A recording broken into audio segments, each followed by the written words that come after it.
What up, though? Welcome to Lions Nation Unite. This is Herman, the Heavyweights. I'm Eazy. I'm joined by the All-Pro, maybe Hall of Famer this year. Let's see, Herman Moore. And happy birthday to H I man, Herman appreciate Moore, that. man. Happy 21st, Come on, man. I got the man. double nickels going, man. Okay, 5-5. Yeah, that's right, man. I'm trying to keep it right, but no better way to have a happier birthday, man, than seeing the Lions go in and pull out a big win. I mean, this is a big game. This is a big game. This is a big win for this football team, and doing it on a day that I will now remember. And that's it. I appreciate that, Rob G. Happy birthday. Yeah, I appreciate that. Some are saying, keys to victory was Herman Moore's birthday. I think I read that somewhere. Yeah. We big game. I think there are some things to take away. I was gonna say, man, we can jump right in. I look and say, first and foremost, welcome everybody, man, to the show. Don't forget to continue to let people know what we're doing over here at LNU. Continue to like our station, follow our channels on YouTube, check us out on social media. But here we want your questions. Make sure you're chiming in. We'll keep an eye on the chats and have an opportunity, some questions that maybe I can jump in on, some things we can go back and forth on. But I want to start with this, Easy. The biggest takeaway that I have for today. This is a team that's coming off of a bye week previously. And everyone was wondering, how would this team respond? Would they be rusty? Would they be whatever? Okay, that was answered in Dallas. They went in, they really just, beat the brakes off of them. Now, how will this team respond playing a team that's got some ability on offense in Minnesota? They're a 5-0 team. They're playing at home. All the energy is there. Everyone knows the NFC North is really the division this year in terms of where the champions, I think some champions are going to be made out of this division. And the Lions went out and they played phenomenal. I mean, was it sluggish in the beginning? Absolutely. Were there a lot of penalties? Absolutely. But, man, once they got rolling and they reeled off 21 straight unanswered points before Minnesota ended up scoring again, I mean, that's amazing. That's amazing. That showed that this team was prepared. It showed that the team came in focused. And as we've seen every week, the adjustments are happening quicker. Offensively, they weren't getting anything done with those first 3 drives. Then all of a sudden they come back and they start to move the ball. So that's my first takeaway, is that they're checking a lot of boxes that if you're going to look at a team that's going to be championship caliber, can they go out and do these things? You got a one-loss team going against a team that hadn't lost any games, sitting atop of their division, and the Lions answered the bell. Wasn't as pretty in the beginning, but they answered the bell. Yeah, absolutely. I'm with you on that one too. Just the way the game went. You're on the road. You're technically playing the team that was ahead of you in the standings, and you started off bad, like almost as bad as it gets in that first quarter. No first downs. You're 0 for 3.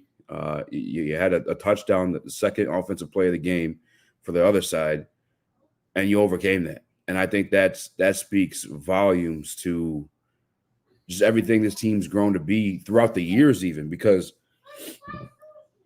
a lot of these guys are contributing to this team now, have been part of this ride, at least for like the past 2 years, and I think that plays a factor in what we saw today. I remember when we lost to the 49ers, Dan Campbell kind of talked about, like, there's no guarantee we'll be back because that cohesiveness, it matters. But we're seeing it play out, this year. And I've never been a big Jared Goff guy. I kind of held my reservations on just crowning him MVP or top 5 this or top 3 this. I always have.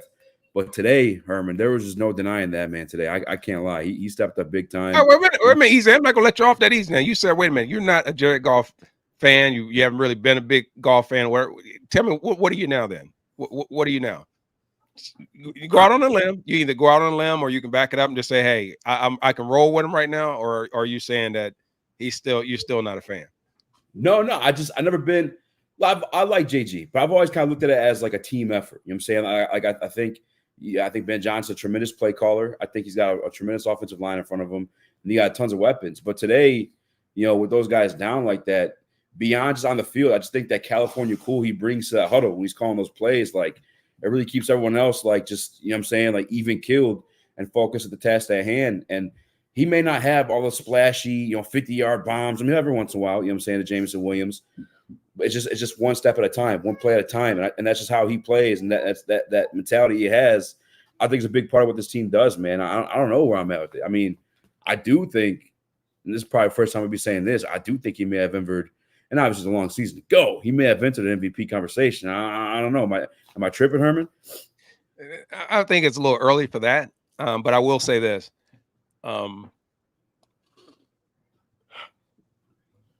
MVP is too early to start talking about. Yeah. I'll take so far, you want to start talking about maybe MVP for this Detroit Lions team, especially, or the offensive MVP. I think there's some things you can talk about there, but let's go back for a second. Mm-hmm. And what I've seen happen with him, he doesn't have the pressure. Jared Goff doesn't have to worry about being just the one-man savior. All those questions, all those comments that were happening earlier, what was going to happen between when they brought him here versus, Matthew Stafford. Are they just making a swap? They're going to figure out a way to make it work until they find another quarterback. I even was one of those people that said, you know what, I think the Lions need to make sure they're looking for another quarterback, right? Not necessarily to replace him, but in the event that he gets injured. But what I'll give is this. He has developed into the leader that we saw in a Matthew Stafford when he started to hit his stride in terms of being the guy that leads the offense. When you look at this offense, we said the offensive line.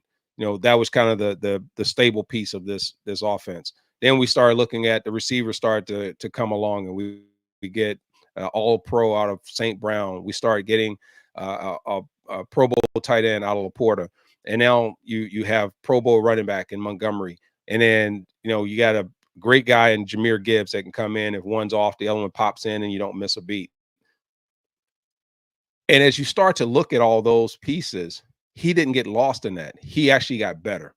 And now he became the guy that's leads teams, to be honest. They want to see the quarterback be the leader, because that's what you typically build a lot of your offensive firepower around, and the ability of that person to command the offense. And I think he's doing a really good job right now of finding that stride. The offensive line is holding up. And, Minnesota's, they have a defense that can get in the backfield. Coming in, were they the greatest against the pass? No. They were vulnerable in the defensive side on Minnesota against the pass. They were better against the run. But they came out and, Jared Goff has started to really take over that role. You know what I mean? Yeah. So it's a lot of people are going to look and say, what can happen there? Hey, again, man, I just want to tell everybody, man, I appreciate it. I'm looking at the comments, man. I appreciate all the birthday wishes.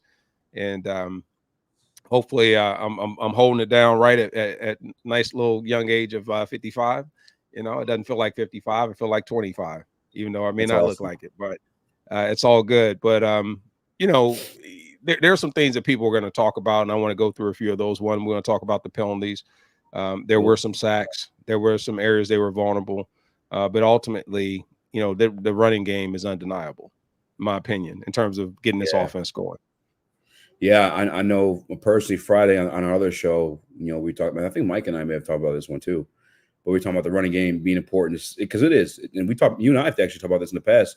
It helps set up everything else down the field, when you're able to run that ball consistently.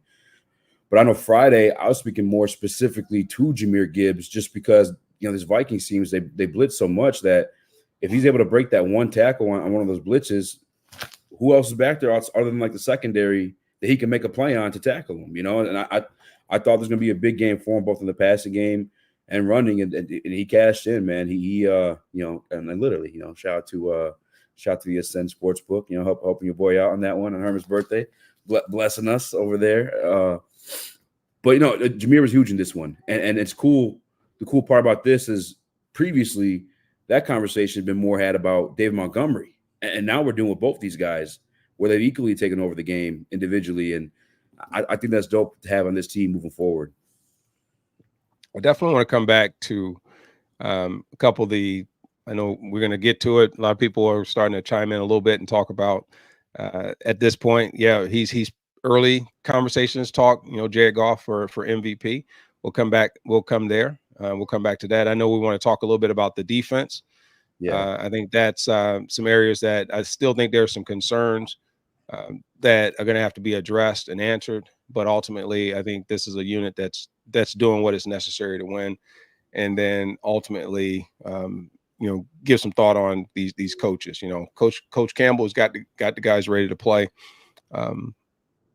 AG and Ben, they have these guys on both sides, both units, offensive and defensive units, getting it. Yeah.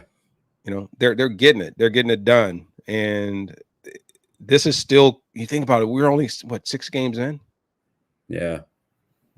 6 games in. So, people are talking about do you want to talk about the MVP right now, or you want to hold off on that? Like, no, here's the reason why. yeah. I'll just stop back just a little bit, right? Let's oversee it again. Kudos to Jared Goff, man. I mean, just coming out and having precision plays. The receivers are making plays. The running backs are making plays. Guys are getting open. They're really picking apart the zone defenses. I mean, Minnesota's about as good as they're going to get in terms of a team that's going to show you a lot of different, fronts. They're going to show you a lot of different coverages. They're going to be people moving around all the time. They're making all kind of calls, and it's a deceptive defense. It's based on confusion. And today, I thought the offense handled it really, really well. After they got out of the first 3 drives, they really started to figure out what they were doing. You could see they were attacking them with some of the shorter passes. They started to attack them with some of the stack receiver routes, and then just really the underneath, because the way the safeties were getting deep and they were getting a lot of depth, and then your linebackers were either playing tight to the line or they were dropping back quite a bit. So there was always a nice little void on the drag routes to the 10 to 15 yards. There were a lot of holes in the Minnesota Vikings zone, but the patience and the confidence that I saw with this, and Jared Goff, you start talking about, you look at his numbers right now, in terms of the touchdowns, in terms of he started out, he's one of the leaders in the interception column early on in the season because he had thrown a couple of picks early, and now he's starting to now get that ratio of touchdowns to interceptions under control. He's got his team at 5-1. He seems to be on fire when he's coming out. It almost becomes normal, and looking at him go 5 for 5, 8 for 8, 10 for 10. Maybe he's at, he's got 14 out of 15, and it almost feels normal in the last few games. So I understand that conversation.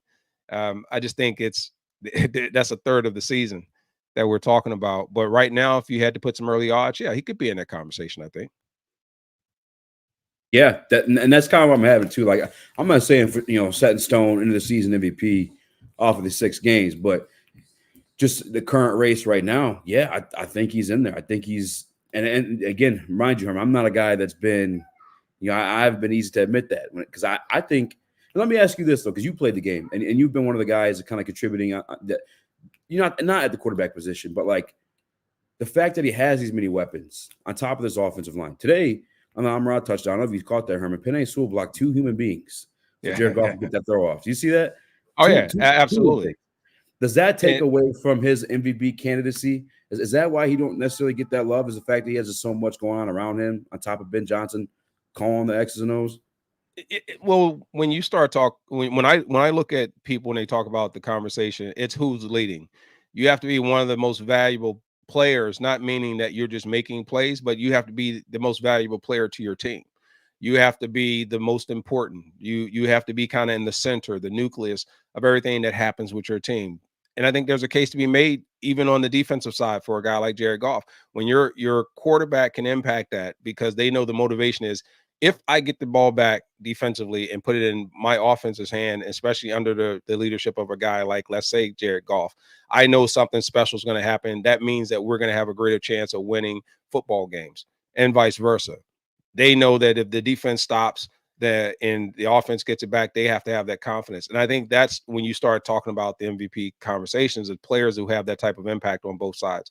But then also, you talk about his toughness. Is he tough? Yeah, he's played tough. The fact that he's overcoming adversity and then picking back up the pieces. Yep, he's checked that box. Does he have the respect of his teammates, and does he have the respect of the opponent when they play against him? Yeah, I think I think there are some that still think it's fool's gold, but I think the most that have played so far have got that asked and answered. I also look at now with him, does he elevate the players around him through his play?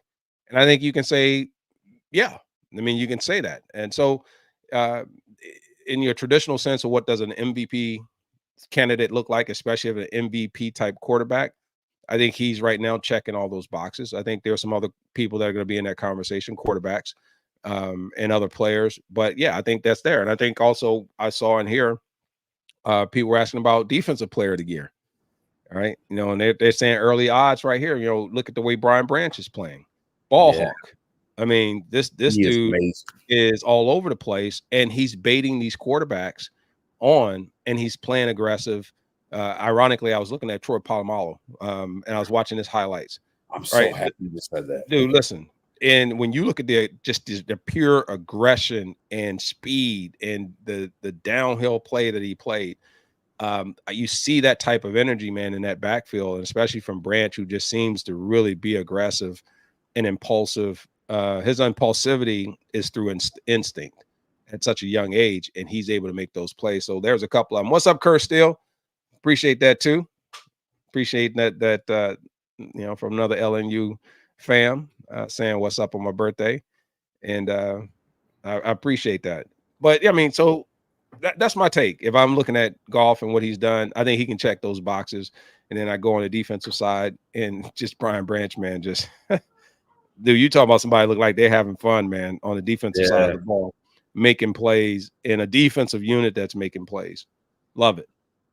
Yeah, it's so that's the thing too, is like this week or even today, we were live during the game, and I had to slow myself down because that's where I start. That's where the conversation starts going when I talk about Brian Branch. I let that name slip out, Troy Polamalu, and obviously it's our version of it. You know what I'm saying, for the Detroit Lions, 2024. But like, I just don't really know. He may just end up being, and it should be this way for all players, by the way. But like, he may just end up making a name for himself, being Brian Branch, Right. because he's just playing to that level. You saw it in his rookie year, and now him actually playing the safety position, like you said, that instinct, that impulsiveness to make those plays, and he cashes in on it every single time, it feels like. And I agree, man. That's the name I said too, and I felt crazy saying it, but I feel better having an all pro. You know what I'm saying? A birthday man, if you will, follow up with that statement. That's where I go with Brian Branch. I think he's that good. Yeah, and let's go back. Let's break down this another big thing about this game. I'm looking at their team stats. Or anyone who watched, I mean, the game was going back and forth. It seemed like Minnesota, when they got up 10-0, that I felt if they'd gotten one more touchdown, and let's say if, for instance, they gone up 17-0, I think you start to get the other teams, especially the Lions offense, to start to think a little bit differently in terms of their scheme, because you can't, when you're playing from behind, there's a playbook that you go with, and then there's one when you only got a half or whatever's left, it becomes a tough lift.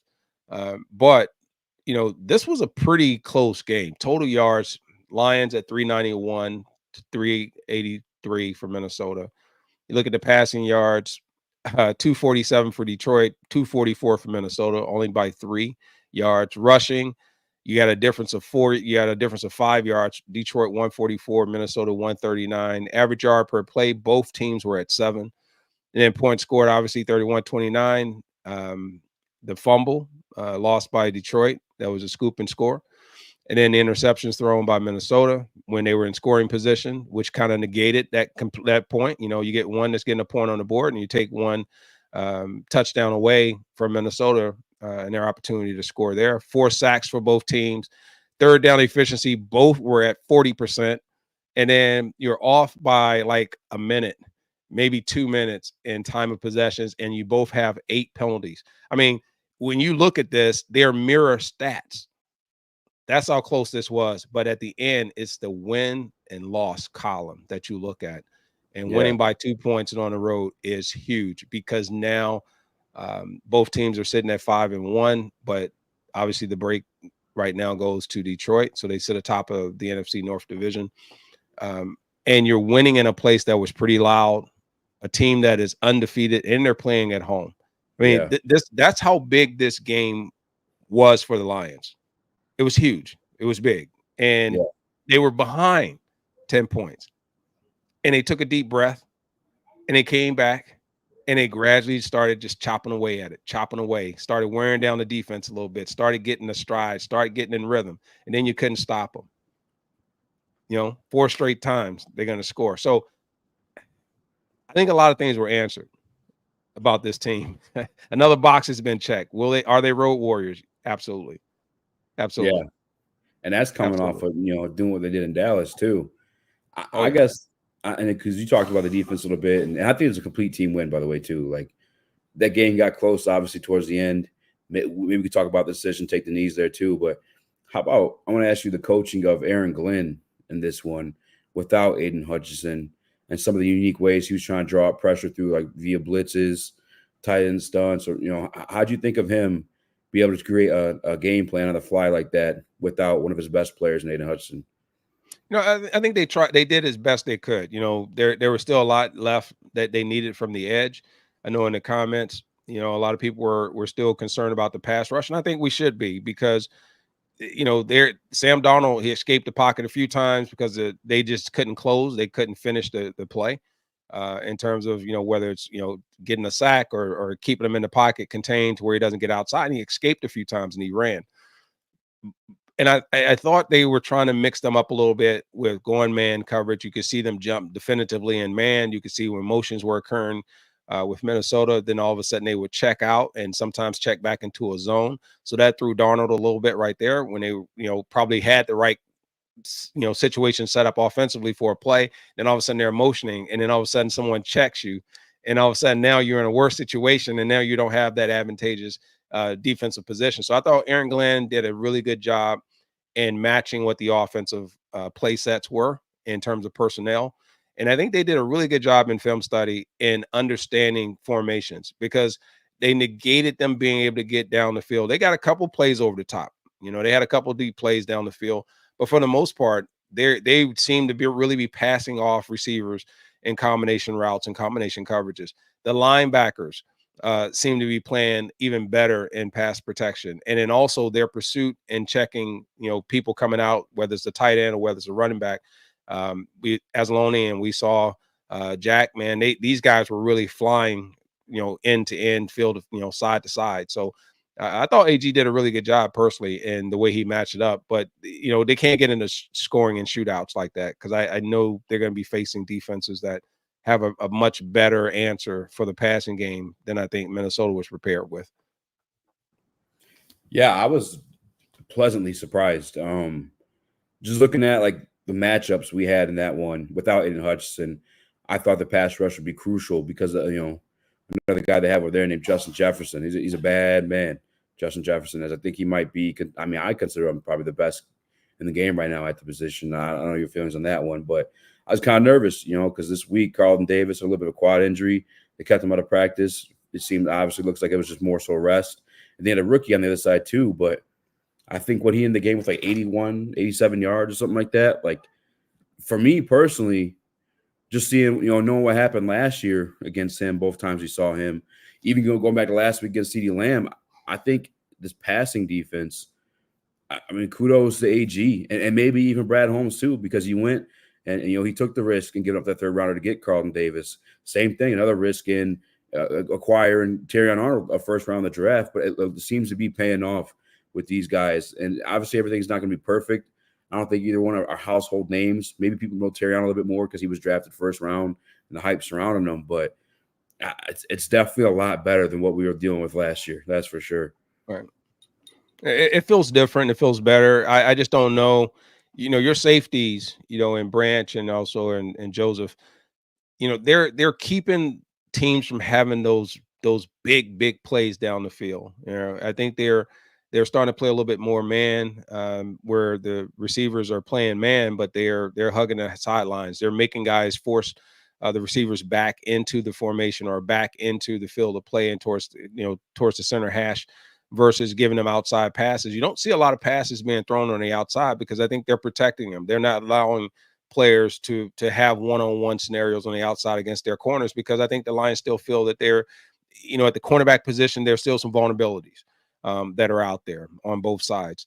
But the saving grace is that you have two safeties that can play tight enough to where they force teams to really think about whether or not they're going to try and attack the outside hash or the sidelines. They have to play more infield, which then the safeties have far less room to have to run in coverage and worry about people getting behind them. So I think that AG is dialing up a really good defensive scheme. He's made adjustments, and that's why we're not seeing as much passes thrown at Arnold and thrown on the edges because of the defense that he's putting out there. They're going to have to throw more inside passes, meaning inside towards the hashes. They're going to have to stay inside the numbers, which gives the safeties less distance to travel to be a part of that play. And then also it's less distance that you're going to spread out your linebackers when they have to chase and create gaps in the middle. So the scheme that they have is because of the personnel, because they have players that are not getting, now that Hutchinson is out,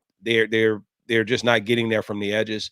The push up the middle is not as great at all times. I mean, there is some push with some of the big bodies, but that's what I'm seeing personally when I look at this defensive secondary. And I think they are set up until they can figure out that edge rush.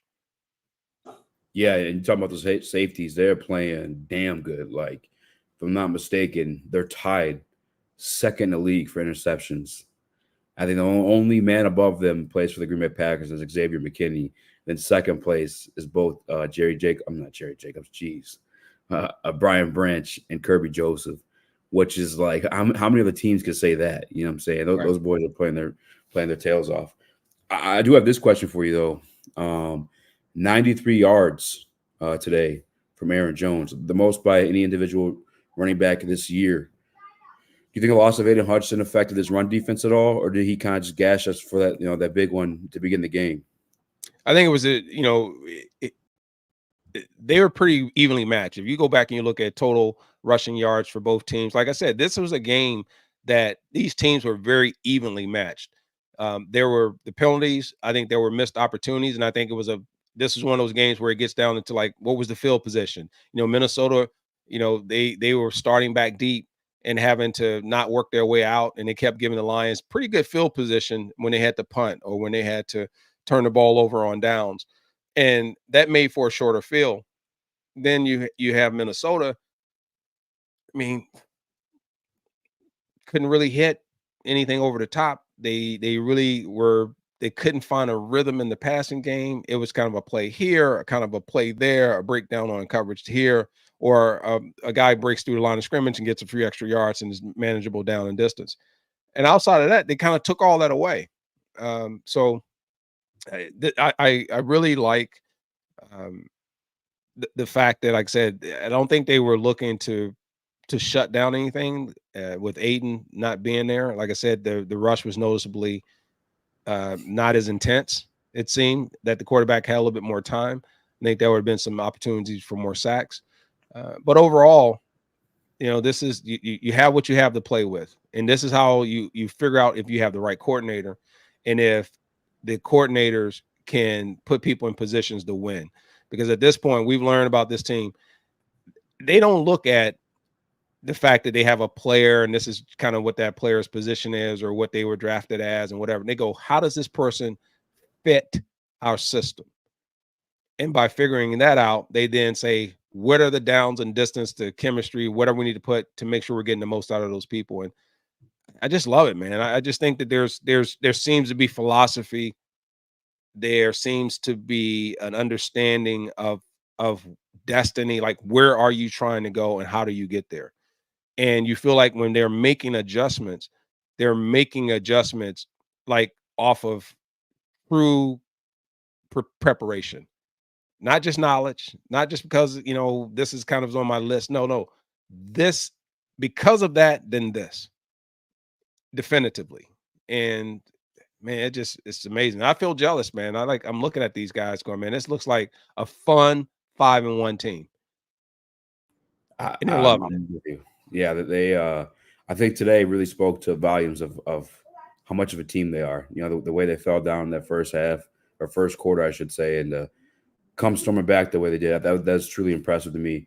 Because the Vikings, I know a lot of Lions fans, because they're a division rival, don't want to pay them the respect, but they're a pretty solid team, and to come back in the situation they were in, like you said, on the road, speaks volumes to who they are as a team and how much faith they have in each other individually as well. Real quick on our mind, people too, if you guys are watching on X, we're also live on Facebook and YouTube.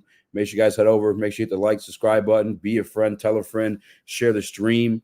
Also, get some of the merch. If you see Herman Lowe behind Herman Moore right now, it's him and Lomas Brown, pulling the curtains on the Minnesota Vikings. That's exactly what the Detroit Lions did today too. Perfect representation of what happened in that game. But make sure you guys smash that like button. Shout out to Bryson. Sorry. Yeah, I know a lot of people are still looking for, Crosby is still on there on the list. Everyone wants to know if that could happen with Max. This is going to be an interesting week. I mean, I don't know. I mean, I love to find out. I mean, how many of you think that the Lions should still be looking for some trades this week? Or they, should they just stick with what they have and they're going to continue to try and make it work? I mean, they have the money, they have the ability to make some moves. Do they, do that, or are they going to just go and look at developing and maybe bringing along people that now need to get an opportunity that were backups? I will say this. What I see with the Lions is when you have a game or games like this, when guys go down, David Montgomery goes down, you have to go now put in Jahmyr Gibbs. You don't miss a beat. All of a sudden, another guy goes down over here, or a guy goes down over there. When you have replacement, that tells you the strength of the depth of positions that you have in terms of talent, because that's where the exposure occurs. We've seen it. Offensive lineman goes down, he becomes a target, and teams go to expose that a receiver or a quarterback or whatever. So, that's what I want to see now, and I think the Lions have been one of the best teams at developing their depth behind their starters, and it doesn't seem like there's a sharp fall off whenever they bring other guys in. We've seen it every once in a while here and there, but I think they got pretty good depth. Man, you woke up the chat with that question. These things are just rolling in now about acquiring another pass rusher. This is from SS Berserk 33. Was just in the Raiders game a Raiders post game live stream was so funny. Go get Max. Yeah, because they just lost. Ian says as well. Where we at? Travis says they definitely need to get another pass rusher. Andrew Jones says they needed to get someone before Hutch went down. I mean, there's 7 more of these. I'm in the camp of get somebody. Personally, I just did like a quick last 10 years. I looked at the Super Bowl teams, and one thing I noticed about them, I think quarterbacks obviously very important, but I looked, I'm looking at the Chiefs last year. They got Chris Jones, George Karlaftis. You got the Patriots with Chandler Jones, Trey Flowers, Kyle Van Noy. The Ravens were in there with Terrell Suggs and those guys. The Buccaneers had Jason Pierre-Paul, Dominic Sue, Vita Vea. Everyone had, if not a top-tier guy, at least droves of guys that used to be a guy like that. I even look at remember the Giants beat the Patriots? Mm-hmm. Justin Tuck, Michael Strahan, Jason Pierre-Paul, part of that one too. Chris Kent, this had multiple people to keep going and going and going. I think they got to make a move, Herm, if Super Bowl is the goal. Yeah, I wonder if there's always the fear of chemistry, because when I look at this team, I feel that talent is one thing that they look to bring in whenever they're looking to upgrade or bring in people to replace, and then there's talent and chemistry. Those are the two, and I think chemistry trumps all that for these guys. I think they feel that if they have a player that is a B player, they can turn them into an A player. A C player, they can turn to a B player, in terms of their ability. And I don't think they'll go after anything less than that, because I don't think they want less than A and B players in terms of no matter where they start, that's what they're going to be developing, on. They're going to have all A and B players, and that's what's going to lead to their depth, because they only ask guys to do very specific things. They don't ask players to come in and save units. That's what's so awesome about this team, and it's so awesome about the way they've built this together. They don't have any players where they say you are the be all end all, and we're gonna live or die with just you. And I think that takes the pressure off. And I think that makes these guys go extremely hard, out there when they're playing. I look at the receivers when they're out there blocking and they're giving their all. They're taking on the defensive ends. They're taking on the defensive backs. I see the running backs running downhill. I mean, Montgomery and Jahmyr Gibbs, man, you look at how defensive backs come up and try and take those guys on. One, if it's one of them, you can forget it. 2 or 3 of them, yeah, they don't come in when on the sideline. They look to just push them out of bounds. And then they take on the linebackers as well. And then you got this offensive line. And then defensively, you got ball hogs in the secondary. You got young corners who are trying to make some plays. They're not cowering. You got young linebackers that are in there playing with aggression. And then the players who are given the opportunity, they're all trying to have their come up. When I see him in there, even McNeil, I mean, today he's getting after it. You know, there was some push. I saw Houston get in there a couple of times, right? You see guys that are coming off and doing whatever their abilities are. And that's all the team is asking. That's all they're asking them to do. So I know in here I saw a couple, man. Everybody seems to want Max Crosby. Max, or even talked about Garrett, you know. And, hey, man. Miles, man. The quarterback. Browns lost the quarterback in the game. You know, what they're playing for at this point, you might as well, you know what I'm saying, hand them over.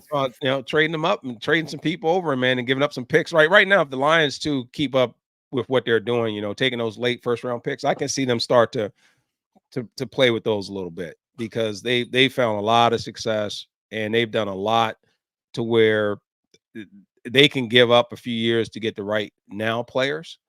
I think they can give up a year or two in some picks and play around a little bit with a little bit more. They've gotten the cap where it needs to be. So the team is really set as a team that can make moves. And that's also important when it comes to teams winning championships.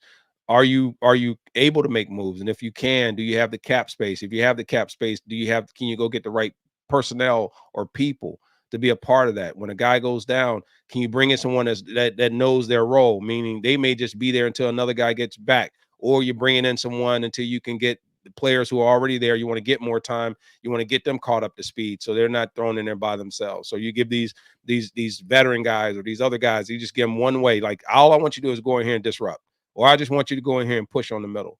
And then that way you can have other guys develop within your system. So it'd be interesting.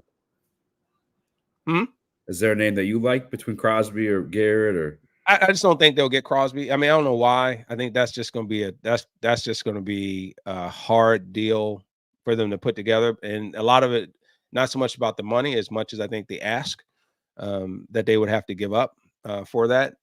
Would the Lions be willing to do that? Yeah. Does it? You know, you get a young guy that's 27 years old with, you know, that's young still and is playing at the top of his game, that can come in, that's on a miserable team, that will come over and he's coming back home. Yeah, that could work.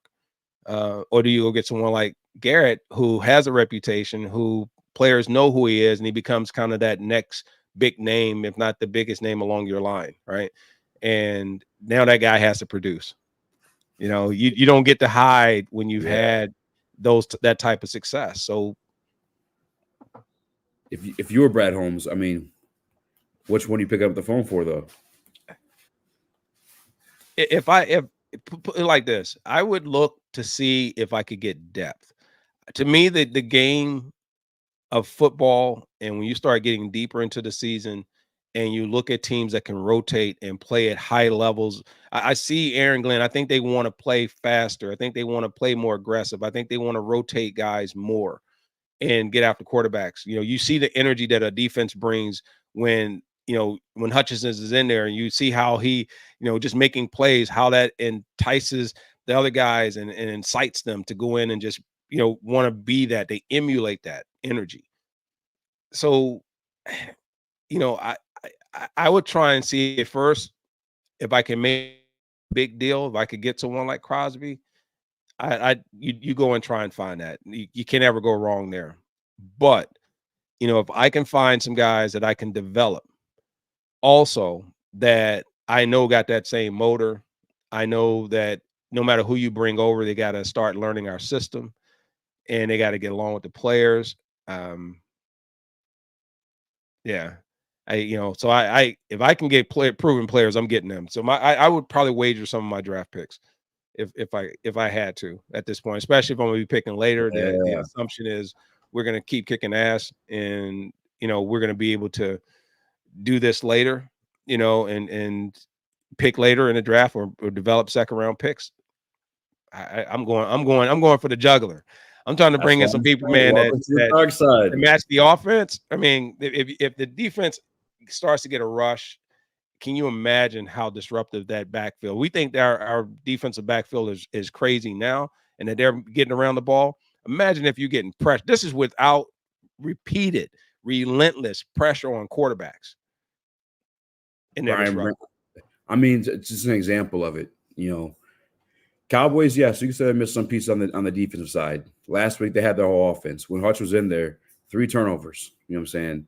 Today without him, just 1. I'm not saying that every quarterback's created equal, but I don't think Sam Darnold's part of that elite tier. And I just think we need somebody. If there's a better quarterback in that situation today, Herman, I don't necessarily know that we're getting that pick from Brian Branch, and the game is what it is. You know what I'm saying? So I'd rather have someone in there forcing quarterbacks to put up bad throws like Sam Darnold. And then you have Brian Branch and Kirby Jones to clean up. I'm with you. Go for the juggler. The team F them picks. Well, whatever term you like to use. They need a disruptor. They need at least one. They need you. If you saw what one guy could do. If you can go get 2 guys at a minimum on a line that can be disruptive, you always have to have that combination, because it makes the line have to call. Make these calls that they don't want to make. And then when you're moving those 2 players around, they completely change offensive sets and calls and protections, and run block assignments. So if they can go find that, and then you get your other guys back, I think there's enough depth there that they can rotate in. But right now, I just need a guy that I can just put in and just go, you know what, you're here to just tear stuff up. I was going to say something different, but you're here to just go in and wreck stuff. Like, I just want you to go in, play sound, play a certain motor, and I don't want anyone to feel comfortable back there. I'm with you. Absolutely, positively with you on that one. I know it's your birthday. I don't want to keep you from anybody that's trying, give you some gifts or celebrate you. You want to take some quick check questions from the chat before we get going? Yeah, let's do that. All right, chat, get them in. Any questions about the game today, or questions about the Detroit Lions moving forward? Also, don't forget, if you guys are watching any stream, whether it be X, formerly known as Twitter, YouTube, Facebook, make sure you guys smash that like button. If you guys are over on anything other than YouTube, make sure you head over to YouTube, hit the subscribe button, because we're offering you guys plenty of other content throughout the week here at LNU, along with Herman Moore, along with Mike Kimber, along with Kurt Steele, who was in here earlier. We got tons of content creators here at LNU. Make sure you guys head over to the YouTube channel, hit the subscribe button, stay tuned for that stuff. But get the questions in, man. Get them in while we got Herman here. It's his birthday, by the way, too. So, again, appreciate you spending time with us, Herman, on your birthday. Oh, yeah, absolutely. I appreciate the like I said, man, appreciate you all wishing me happy birthday. Y'all know how we do it. Y'all been so loyal to me, been such a loyal fans during my career. I appreciate you all, for real. Y'all know how we get down over here. All right, we got a first question from Ryan T. He says, has Herman talked about Tim Patrick's progression? Also wishes you a happy birthday. It's from Ryan T. Ryan T, I appreciate that. You know what? When I was looking at that, they need that big play, big body receiver, 6'4", 6'5", 220 pounds. He can run. And I love the fact that, again, he's a role player. He knows the role. And when they're dialing up plays, they seem to be dialing them up. And you look at Jared Goff's efficiency right now is because I think when they bring certain personnel in there, I mean, they're looking at matchup situations. They're creating problems. They have very targeted people that they're trying to get defended, very specific plays too in there. And I like the fact they bring in a big wide receiver and they're taking shots down the field. I think that will only continue to develop and get better. Even though we didn't see a lot of J-Mo today, I mean, that's like the same way we saw with St. Brown. Sometimes your receivers aren't going to get worked in as much. And if they try and defensively take away certain players, then others are going to step up and have some opportunity. So, great work there. And I think Patrick is been playing very solid. He was one that a lot of people wondered why we weren't using more earlier. And I think now they're starting to see that size advantage and matchup. Now he seems to have pretty decent hands as well. Yeah, I'm with you on that one. I think the thing he gives us a little bit of the Herman Moore effect. Obviously not to the all-pro level you did. By the way, I saw a video that you had some you played damn near blind for the first part of your career. Oh yeah, This is a man. story for another day. But Oh yeah, man. I I took off think my contact lenses, man. I used to have those big glasses, man, and then I didn't want to wear my contact lenses because I had to keep adjusting them, and so that wasn't a good idea. yeah, that's a legendary story in itself. But I think Tim Patrick he gives us that effect where you saw last week in Dallas, JG was kind of in a pickle. He saw Tim Patrick in one-on-one coverage, say, you know what, this is a guy with a long enough body, he can alter it and put himself in a position to catch it. And sure as hell, Tim Patrick came through with the catch. I think he definitely offers that for this offense. And I don't think we had that. I love amon-ra. I love his effort. Obviously, love the speed that Jahmyr brings, but I don't think we have anybody that could just go up and just grown man the ball away from Right. someone like he did. You got to have those type of guys. You never know when you just want to throw a few passes up and you have someone come down with it that's a bigger player. You know, they don't have quite as many players like that nowadays in the league, but I think teams miss out because you can see how dominant that becomes, especially in red zone. So you don't have to throw your way or work your way in the whole way. You can take some shots here and there. Absolutely. And these happy birthdays are coming in like crazy, guys. Gotta find some of these questions. Happy birthday, greatest wide receiver in Detroit Lions history, in my opinion. That's Mr. Detroit City. Shout out. I see a lot of Tim Patrick stuff. Somebody asked, do you think a trade happens this week for the Detroit Lions? You know what? I think depending on what film looks like, I can't wait to go back and look at my NFL Plus that I have, Shout and out. look at the coach's copy and look at some of the defensive play because I'm gonna study that as well because depending on what we saw there, um, that's going to decide, I think, what they're going to do. If they think they have enough to work with for right now, I think they'll be a little bit slower and a little bit more methodical. But I think that they're primed for it, man. They got the money. They have the motivation and the reasoning to make a pretty decent sized move to go after someone that's disruptive if they can make the right trade happen or the right deal happen. I think they go in and they're putting it out there, just putting their best offers out, putting their best fillers out there right now, and saying, listen, if these very specific and certain players that they're targeting for the defensive side, if they're looking for a rush in or they're looking to solidify more pressure on the defensive line, I think the Lions they have those people in mind, and I think they're going to push it out there. They can't keep waiting. You know what I mean? So I think they make those moves now because the quicker you get those, if you are making those moves into your system, the better off you're going to be. Yeah, I'm with you on that one. Actually, I think Dan Campbell kind of said that too. It feels like, and this don't happen often, I feel like him and Holmes are pretty much on the same page always, but it feels like Campbell kind of wants someone now to do everything you just said. I think Brad Holmes, obviously, he's the one that has to, go and spin the groceries. Sounds like he's taking a more calculated approach, probably dive into some film and obviously, finding the right price that he's comfortable with. But they'll find somebody. I'm sure. Yeah, they'll find someone. I'd be surprised if they're not shopping. And will they go out and get some blockbuster guy? Maybe they will. Maybe they won't. I think they make moves though. I don't think they will sit back and say we're good enough. Even though the defense played, I think, fairly well at times. They got some areas. Obviously, there's exposure. You can't fool people and say that you're solid at the corners. I think you're okay. I think your safeties make you better. I think at the linebacker position, I think they've been tested a little bit. But when you start facing teams that are going to make your linebackers have to play more coverage, or do you commit them into the pass rush, which makes them vulnerable? There's some holes out there in the secondary because you're going to have to play man. Or do you go out and you look at that defensive line and you go, we need to add some depth, and you pick up a few players, maybe two players. I wouldn't be surprised if it's more than just one. I'm gonna do like 2-3 more because I know you gotta get going. It's your birthday.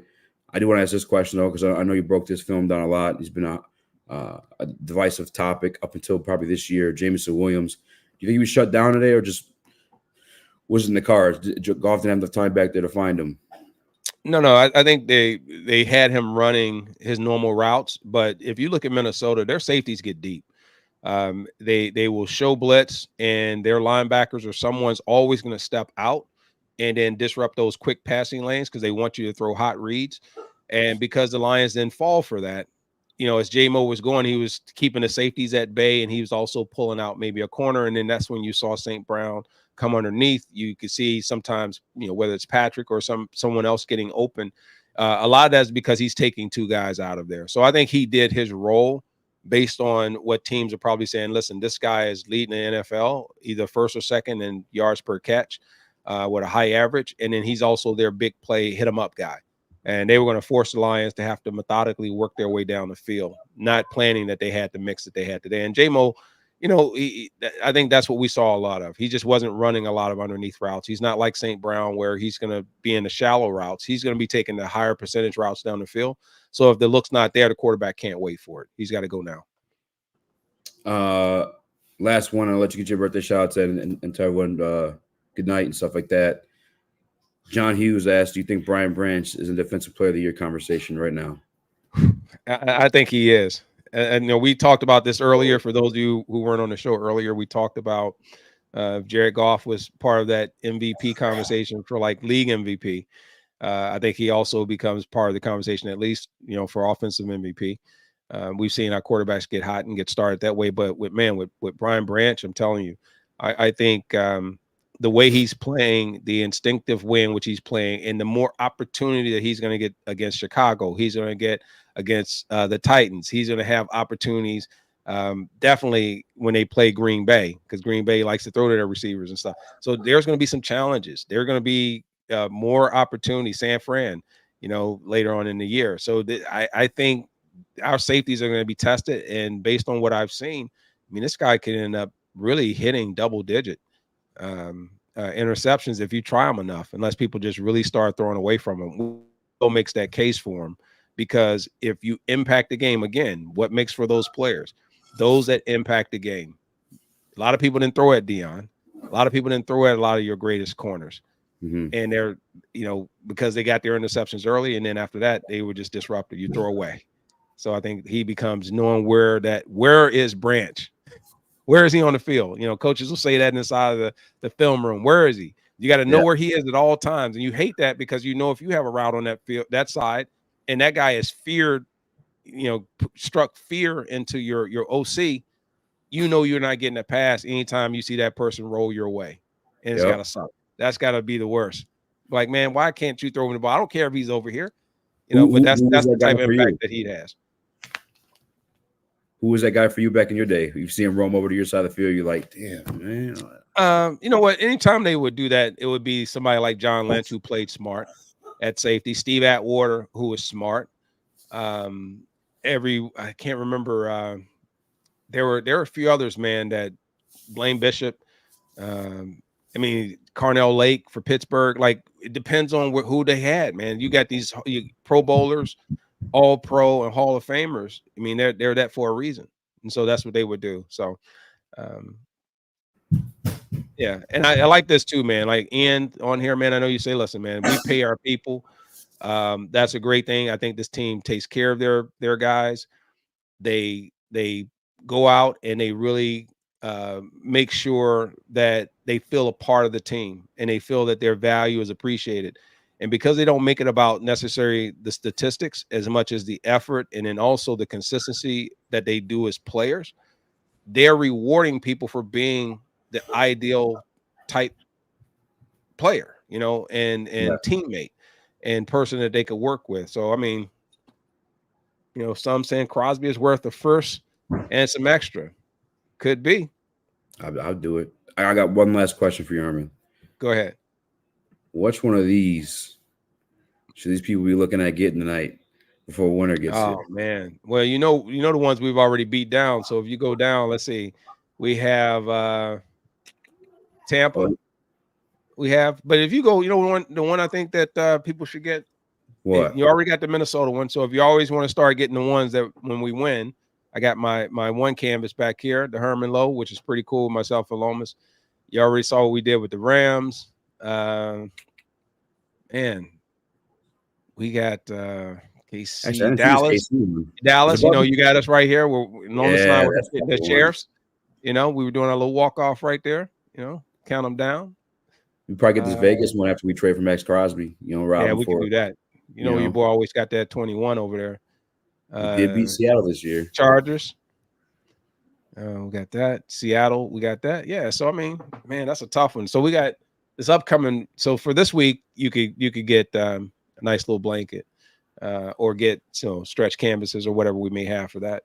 That'll be cool. This be a big game. Absolutely. No, I appreciate it. Appreciate everybody joining us, man. Appreciate everybody that came over. To everyone that will be here after the games. Love taking your comments and your questions. And we're going to start doing some really nice giveaways as well. So make sure you're still tuning in, hanging out with us. And Eazy, you know what, man? I always appreciate you. We'll get Spence here next time. Yes, sir. Ian asked, you signing and shipping them to the fans? Oh, yeah. Oh, yeah. We every time we do that, we when I put those on, man, I already told them I don't want to turn my camera around. You already know I showed y'all my stash last time. Y'all can't see it right now, man, but I got all my mini helmets came in. I got the new Salute to Service mini helmets from this year, man. Got some other ones that they stopped making a while ago that I held on to. The flat white ones, which are sweet. Then we got the full helmets, got the footballs, I got the jerseys, we got the blankets. Man, we got our own store over here. It's beautiful. Maybe we'll figure something out, Chrissy. But yeah, I mean, buy them. We'll take the names for everyone buys a blanket. We'll raffle off some autograph or something.